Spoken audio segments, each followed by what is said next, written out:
6:15 p.m. This is Wednesday, July 5th, 2023. I'm calling the meeting of the Economic Development Committee to order. There is a quorum of members present. So first item for discussion is approval of the minutes from June 6th, 2023. Is there a motion to approve?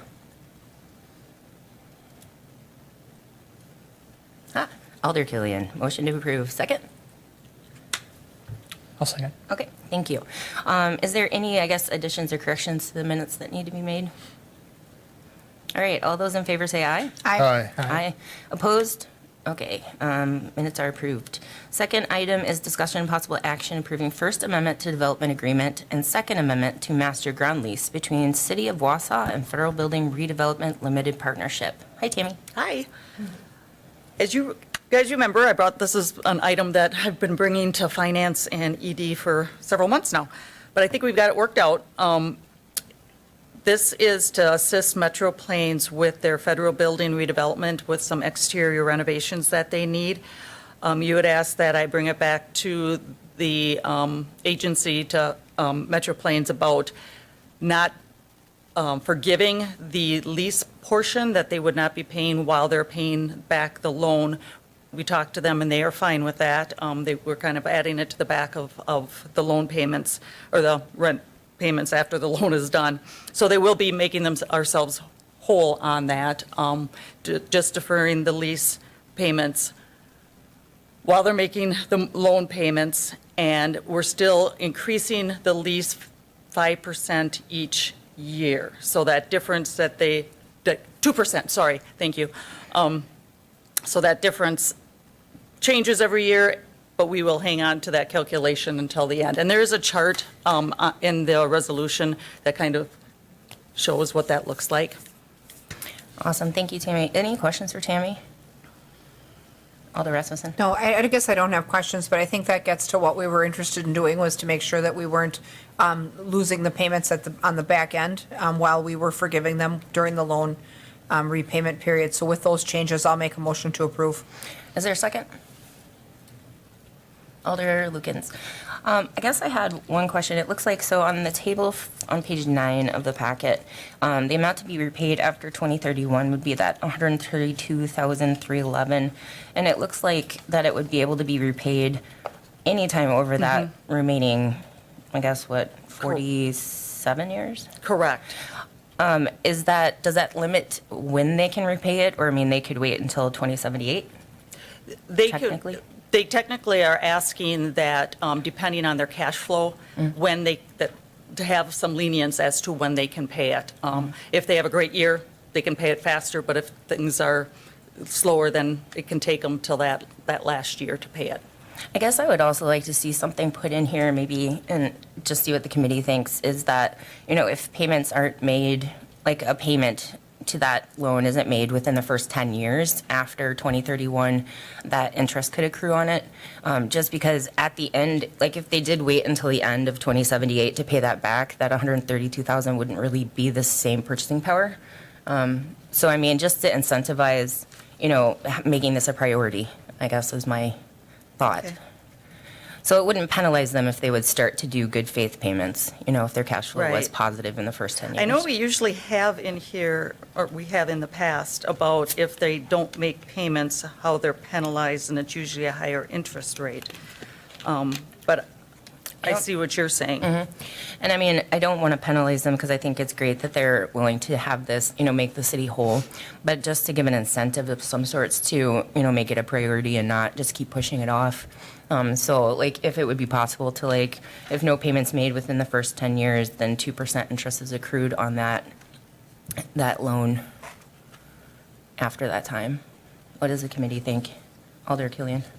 I agree, Madam Chair, and it's nice that this will be paid by at least the 22nd century, I believe. But if inflation continues as it is, that may be the cost of a television by then. So, yes, it would be nice to incentivize some faster payment. I like the concept that we're being made whole. The timeline is very forgiving, yes.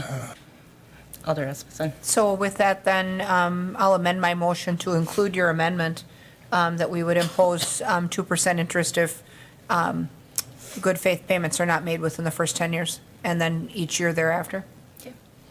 Is the second, Alder Lukens, do you agree to that amendment? Yes, because that was my thought when I read it over too, that's quite a long time. So, Okay. same thing. All Thanks. right, awesome. So, so we're going to vote on that amended motion to approve this amendment to the development agreement and second amendment with the added amendment to incentivize payment in the first 10 years and then 2% interest if good faith payments aren't made within that first 10 years. Any other discussion? All right, all those in favor say aye. Aye. Aye. Aye. Opposed? All right, thank you. Thank you. Tammy. All right, number 3, discussion and possible action approving the request of Ash Properties LLC, which is infused at 180 East Wausau Avenue, to extend 1-year occupancy deadline and modify project plan. Hi, Randy. Hello. So this is something that you'll remember back to last summer, 180 East Wausau Avenue.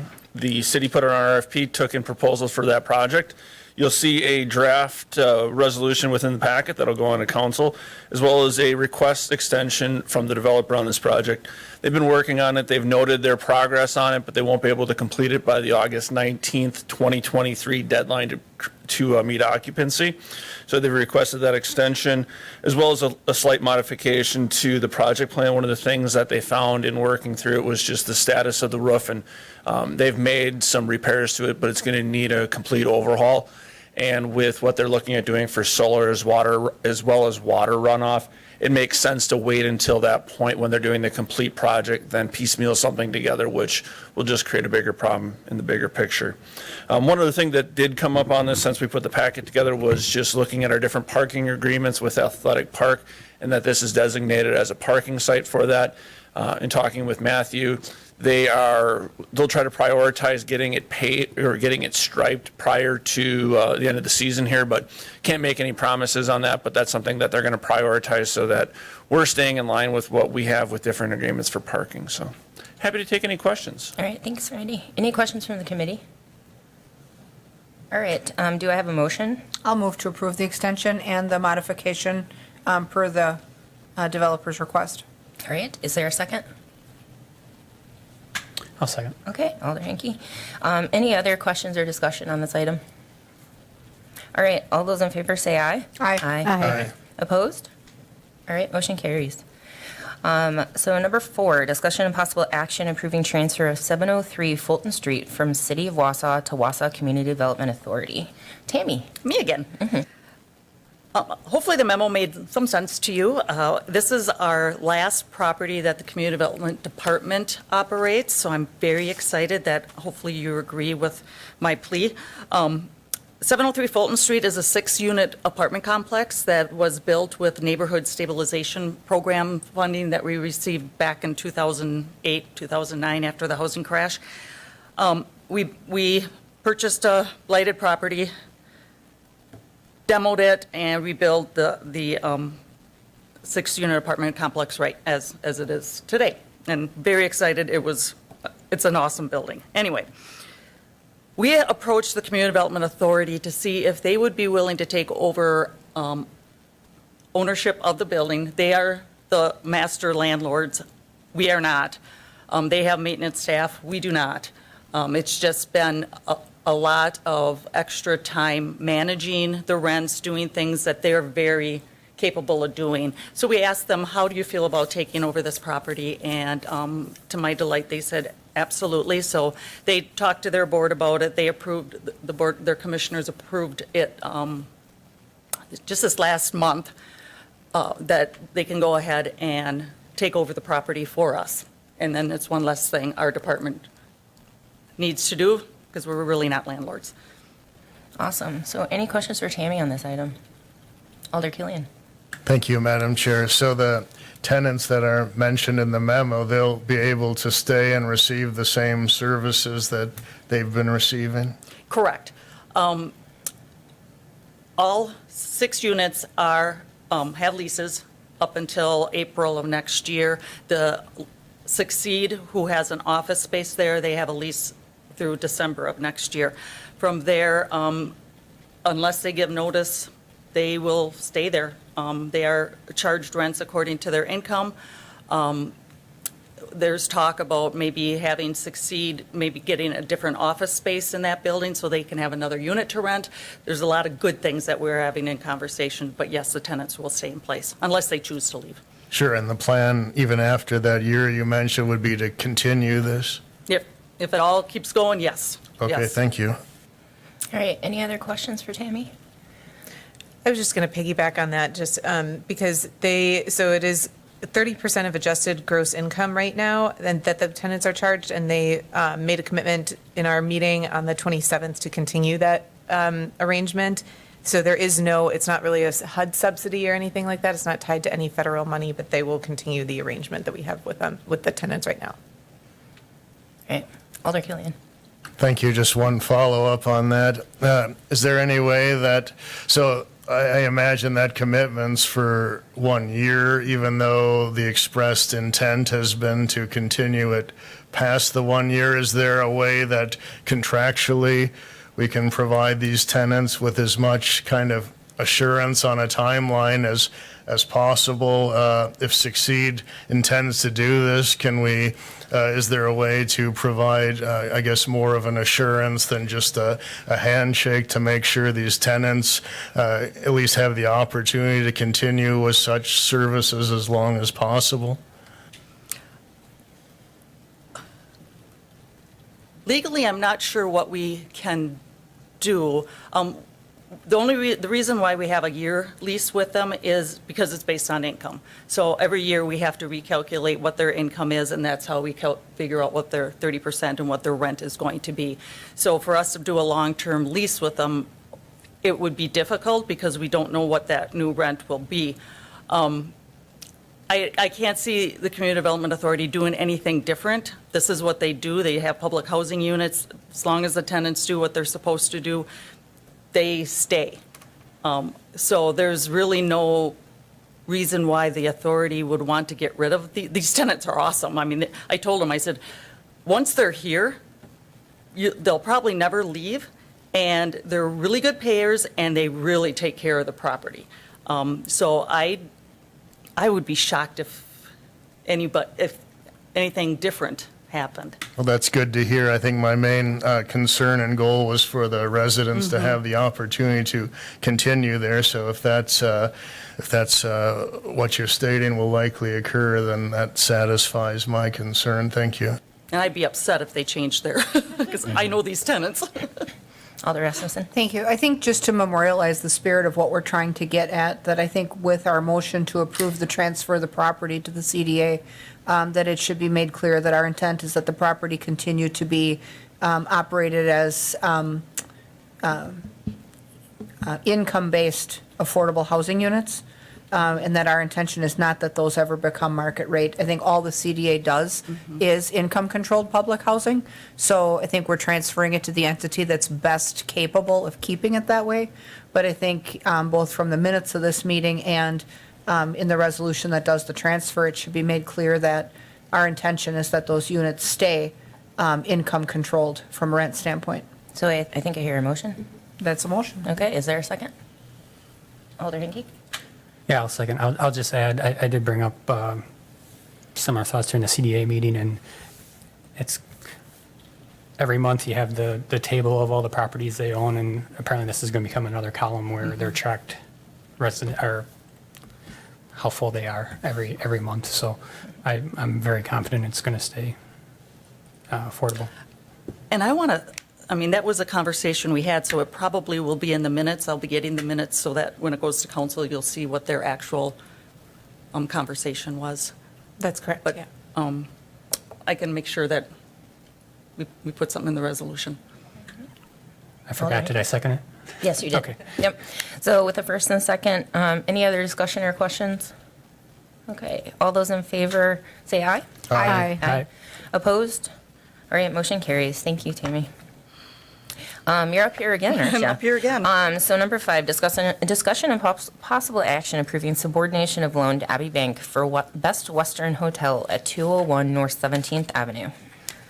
So this is some phone call we just received last week from Abbey Bank. They are working with the Best Western Hotel. As you recall, we assisted them with a loan for the renovations a while back. They're in the process of refinancing their SBA loans to get a better interest rate and a better term. They're just doing almost like a cash out, or no cash out, straight refinance. And we agreed to subordinate to them. Abbey Bank, they'll be working 2 loans. One will stay with Abbey Bank, the other one will be sold to an SBA product. So we will have to subordinate to that one more time once that happens. But they're going to get a better interest rate. They're going to be locked in, where right now it's adjustable rate. And with the market, you know what's going on. And it's going to save them quite a bit of money. Because it's TIF funded, that's why we have to bring it back. Our department handles subordination agreements for all of our homeowner rehab, down payments, commercial rehabs, all those things. But because this is specifically TIF funded, we need council approval to do so. We looked at the paperwork, and to me, it's kind of a no-brainer to help them out. All right, any questions from the committee? Alder Rasmussen. Just a comment, it looks like this does put them in terms of cash flow in a better position to pay back the loans that they have with us, which is what we want to see from all of our borrowers. That said, we're already subordinated to the original lender anyway. So if this is just subordinating to a different lender that gives them a better interest rate and some certainty as to what the monthly costs and annual costs will be, it does certainly make sense that we approve this subordination as well. I'll make a motion to approve. All right, is there a second? Alder Lukens. Any other questions or discussion? All right, all those in favor say aye. Aye. Aye. Opposed? Okay, motion passes. Thank you. Thanks, Yemi. All right, number 6 is update on the River Concert venue. Liz. Yeah, so I just wanted to provide an update because I know we get a lot of questions about this. So last committee meeting on June 6th, the committee requested that staff proceed with a feasibility study to assess whether the venue would be working as the project has been presented. So over the week and a half or 2 weeks after that meeting, staff reached out to about a dozen different consultants from all over the country. We had brief conversations with, I think, like 10 of them, the ones that responded within about 48 hours.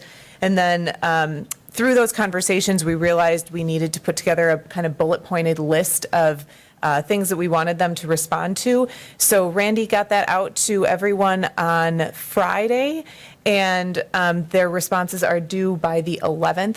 So just to basically wanted to let you guys know where we're at with that. We are pursuing the feasibility study. From there, once we get those responses back, we will review what they look like and make sure that they're going to address the things that we need addressed, and then basically give the top 3 or 4 to Joe and Anna, the developers, to vet themselves and kind of choose who they want to work with. We would put money in escrow then that the consultants would be paid out of to kind of avoid that, the conflict of interest of, you know, the project paying for the consultation, so. Any questions for Liz on this? Alder Lukens. Yeah. So just that I understand clearly, they will be paying for the feasibility study? That's what you're, Yeah, that was my understanding of the committee direction coming out of June 6th. yeah, thank you. Okay.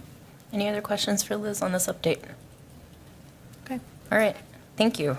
And then our final item is adjournment. Do I have a motion to adjourn? I'll move. Alder Hanky. Alder Killian is a second. All those in favor say aye. Aye. Aye. Opposed? Okay, we're adjourned. Thank you.